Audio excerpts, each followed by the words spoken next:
Alrighty, as promised, I'm going to go ahead and show you how to set up the ICLS for a practice mission. Go ahead and open up your file. I'm going to go ahead and use Marianas. It's got nice open oceans for us to use for our carrier. To spawn in your units, you're going to want to go over here to the left side, give yourself an airplane. Make sure that airplane is set to either client or player so that you can fly it. I'm going to set the initial altitude down to about 1,500 feet. Set the initial airspeed to 275 knots so that we're in a landing-ish configuration already. You're going to want to go back over here to the left and you're going to want to grab a ship. I'm going to go ahead and place that ship down here. I've already got it set to the John C. Stennis. Just make sure it's the aircraft carrier of your choice. This is going to be consistent for both supercarrier and non-supercarrier depending on what you have. Alrighty, and then we're just going to want to verify down here that under Advanced Waypoint Actions, this is under the red tab for waypoints, that we have ICLS activate. If you want, you can click on this and check the attributes with the edit button. We're going to want to check the channel and see what it's set to. You can set this between 1 and 20, and this is going to be the ICLS channel that it's transmitting on. Make sure that the unit is accurate to the unit name, and that's all you actually need to do on the mission editor side. Now, I'm also going to set up and show you how to use the TACAN for navigation. It's the same thing. If it's not there, you just hit add, perform command, TACAN activate. Make sure the task is enabled. It doesn't need a name. Channel mode is currently in X-ray. We've got it set to channel 74 for the CBN 74 Stennis. So I'm going to go ahead and give the call sign Stennis, and the unit is set correctly.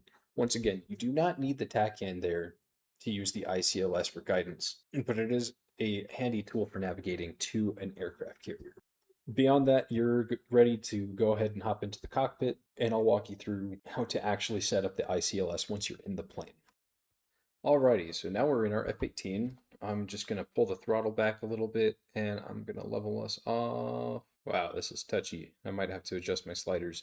Okay, so I want to show you the TACAN first because it's really useful if you're ever in a public server or something like that. You don't know where the ship is, but you do know the TACAN code, which is usually in the server briefings. So you've got your TACAN button down here on the UFC. Okay, you just hit TACAN. I know that I set it to 74. Code is in X instead of Y. It's 74 X-ray, and I'm going to hit enter to make sure I lock in that number 74. Then I'm going to hit on. Now we know that the carrier is right off our right wing, but if we look down here on the HSI, we can see that thing. That's a little TACAN beacon there. Okay, that's just a navigational aid. You don't have to use it. It doesn't help with the ILS. You don't need it at all, but it's nice to know how to use, and they're frequently nice to have, especially on night servers with carriers. Okay, so then we've got our actual ILS. So we're going to hit the ILS button. I think I set it to channel 4, I believe. I hope. I'm going to hit enter to lock in that channel 4, and then here I'm going to hit on. Now down here we have this ILS button on your HSI. You just box that. And it looks like it's not showing me any kind of a localizer, not even, showing that I'm left of it. So maybe I accidentally set it to channel 1. Let's try this on channel 1. Hit enter. Yeah, there we go. I accidentally left it on channel 1.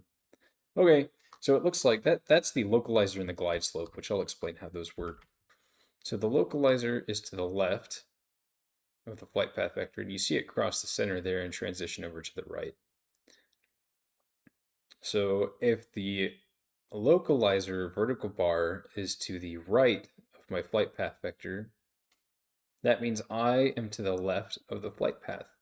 Your flight path vector shows you where you are in relationship to the localizer and the glide slope. So all I'm going to do, we're in visual condition, so I can see the carrier down there. So all I'm going to do is I'm going to fly to the right of the carrier, and that localizer will start drifting back towards the center. We've got plenty of distance. We're at approximately the right glide. Should be maybe well, we'll see. Okay, but we're still waiting for that localizer to drift back towards the center. I'm going to go ahead and drop my hook and gear and flap since I'm getting that warning.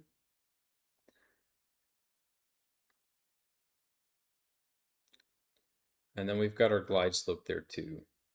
So what I'm going to do is I'm going to increase our power. That horizontal bar being our glide slope, if it's above our flight path vector, that means that we're too low. It's better to be too high than too low because you can recover from too high, you can't recover from too low. So I'm just going to give it a little bit of power. I'm pulling back on the stick some, so I'm going to give it some trim. Just going to give it some back trim, keep it about there. Okay, I'm going to give it some down trim to make sure that nose doesn't keep coming up. I'm just waiting for that glide slope to be a little more level. Okay, it looks like we're about on path here.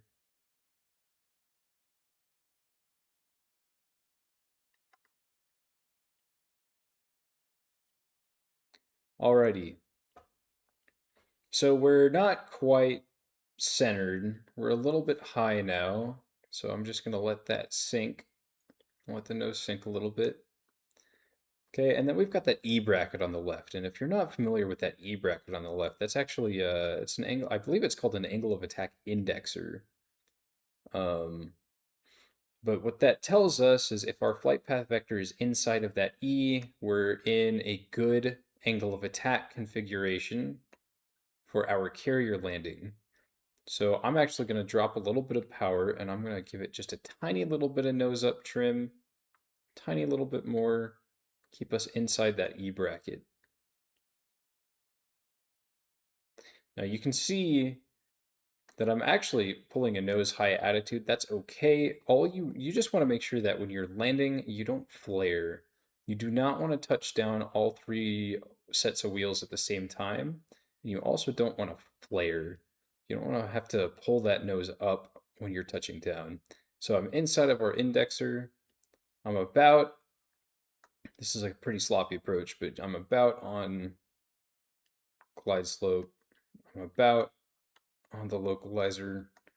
I've got that visual. I'm sinking, giving it just a tiny little bit of power and pressure. Okay, I'm probably gonna catch the one a little low now. I'm just gonna leave it right there. That should be just fine. All right, put in power, Bolter. All right, man, sorry this took so long to make. I had to reinstall DCS and go dig out an old Xbox controller because I don't have any of my old flight sim stuff. Just to let you know, the rest of this clip is just another pass. I want to emphasize just a couple of things. First and foremost, if you're working on your carrier landings just for practice, don't worry about catching the 3-wire. There's 4 of them for a reason. Just relax. Focus on getting the correct glide path with the right trim and a good power setting so that the actual touchdown is nice and smooth. Try and keep your glide path within constraints. That's using the ICLS is a really good way to visualize even with a visual landing, where you need to be, and using that angle of attack indexer to tell you what your airspeed needs to be so that you have the correct angle of attack. If you're actually able to follow the localizer and glide slope with absolute consistency, you'll be catching the 3-wire every single time. DCS actually simulates the low pressure burble near the edge of the deck. Now, in real life, this is just for a moving ship, but in DCS, it's always on.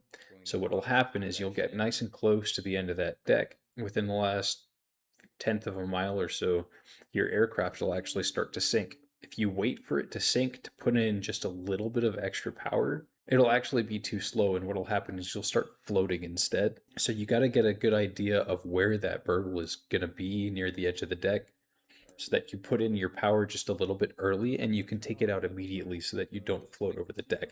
I actually think that's exactly what I did on my first pass. Otherwise, that's basically all I've got. If you have absolutely any questions, I'm far from an expert on this, but I mean, I have thousands of hours in DCS. I've done a whole bunch of carrier landings. I've done a whole bunch of stuff. Just feel free to ask. Drop a comment, and I suppose enjoy this last approach. It actually ends up pretty good. Alrighty, I'm gonna go ahead and start my turn back in because we've got plenty of distance to make another landing.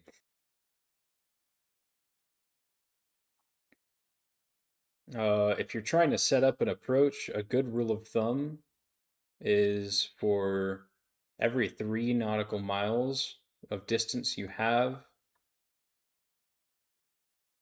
from the airfield or carrier, you want about 1,000 feet of altitude, and that should give you a pretty decent gliding configuration. So you can see I'm a little bit to the right of my localizer. I'm just gonna point my nose to the left of the carrier a little bit, and that should center up. Okay, I'm about on the slope. centering up that localizer. A little bit of power. A little bit of trim. A little bit less power. All right, we should be cooking here.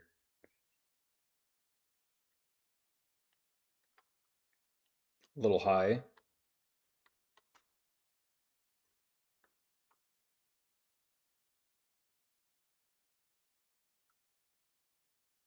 Sinking, so I'm going to give it just a little power preemptively.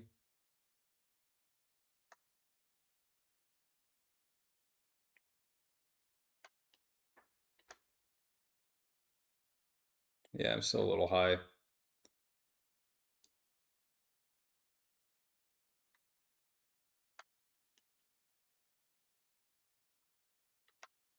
But I got my AOA indexer in the green. All right, there we go. It's more like it.